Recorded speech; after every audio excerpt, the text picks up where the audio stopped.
Halo teman-teman semuanya. Hari ini aku mau membuat sambal andaliman ya.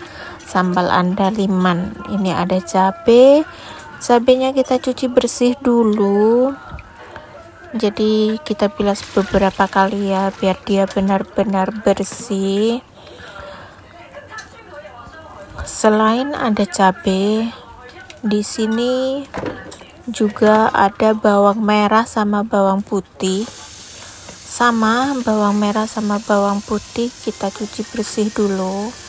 Nah, di sini bawang merah sama bawang putih itu perbandingannya 1:1 atau bisa juga 1:2. Bawang merahnya tentu lebih banyak ya daripada bawang putih. Ingat cucinya yang bersih. Setelah dicuci bersih bisa ditiriskan, kemudian untuk dihaluskan. Ini bawang merah sama bawang putih yang sudah dibersihkan. Di sini juga ada cabai merah atau cabai rawit yang sudah dibersihkan. Ada juga andaliman kering. Kalau misalkan nggak ada yang kering, bisa juga pakai yang basah. Ini lumayan banyak ya. Terus kemudian ada rebon. Ini ada rebon yang sudah matang ya, karena sudah aku sangrai. Kemudian bawang merah sama bawang putih kita haluskan, bisa pakai blender ya, dan digoreng. Cabai merah sama kita haluskan juga, kita cincang sampai halus. Kemudian kita masukkan ke dalam bawang merah yang sudah dihaluskan dan digoreng di minyak panas. Nah, rebonnya juga sama kita haluskan. Setelah dihaluskan, kita masukkan juga ke dalam wajan yang sudah ada cabai sama bawang merah bawang putih cincang ya bang. Ini tadi yang sudah di blender, karena nggak mungkin aku ngulek ya, karena ini jumlahnya banyak banget. Kemudian aku tambahkan garam ya, aku tambah garam. Ini garamnya sekitar 5-6 sendok teh.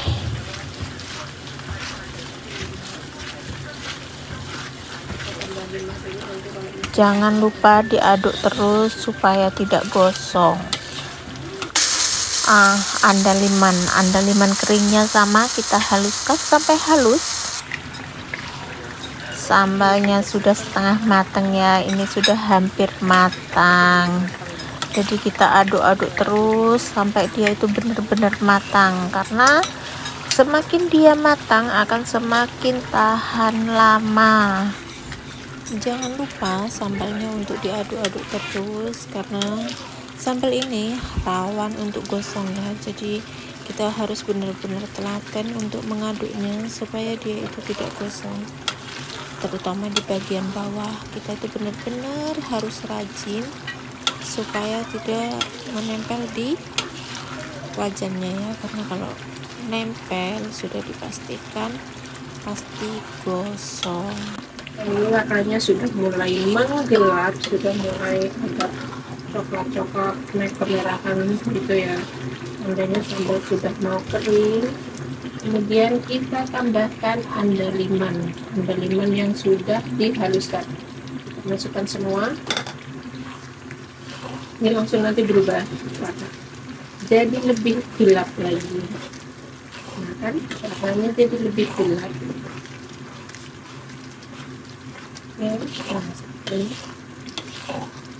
Warnanya sudah agak menggelap, langsung lebih gelap. Kita aduk terus sampai lebih gelap lagi. Di sini aku tambahkan kecap asin.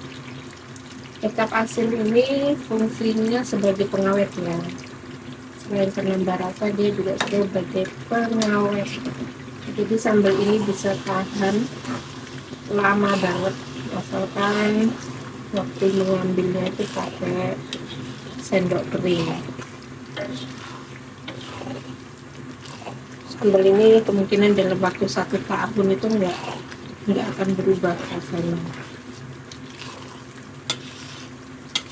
Sampai 1 tahun udah tapi biasanya kita 1 bulan aja udah habis, karena suamiku suka banget dengan sambal andaliman ini. Terus dia bisa buat masak masakan Cina ya yang dingin, bisa buat tambahan sayur atau daging gitu, taruh di atasnya diaduk apa, terus simpan di kulkas waktu mau makan itu dalam kondisi dingin. Biasanya cocok kalau di musim panas, tapi kalau musim dingin sambal ini bisa buat makan mie atau ikan. Ini makin menggelap, warnanya sudah gelap. Sebentar lagi apinya kita matikan.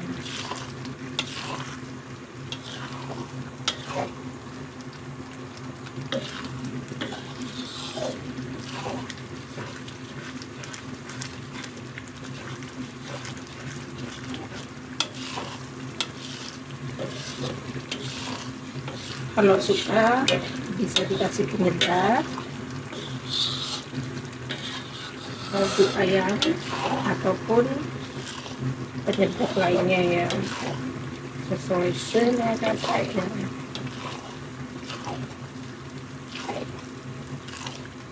Oke, warnanya sudah seperti ini, akhirnya kita matikan. Ini sudah cukup, karena nanti proses pemanasan itu masih berlanjut. Setelah dingin dia akan makin gelap lagi, karena proses masaknya masih terus berlanjut selama minyaknya masih panas. Ini kita matikan dulu karena sambalnya sudah matang. Nah, warnanya lebih gelap lagi kan.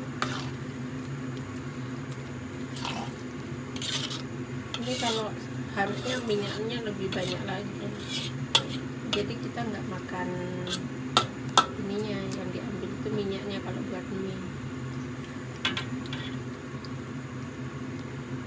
Warnanya cantik, cantik sekali. Tunggu dingin baru kita kemas.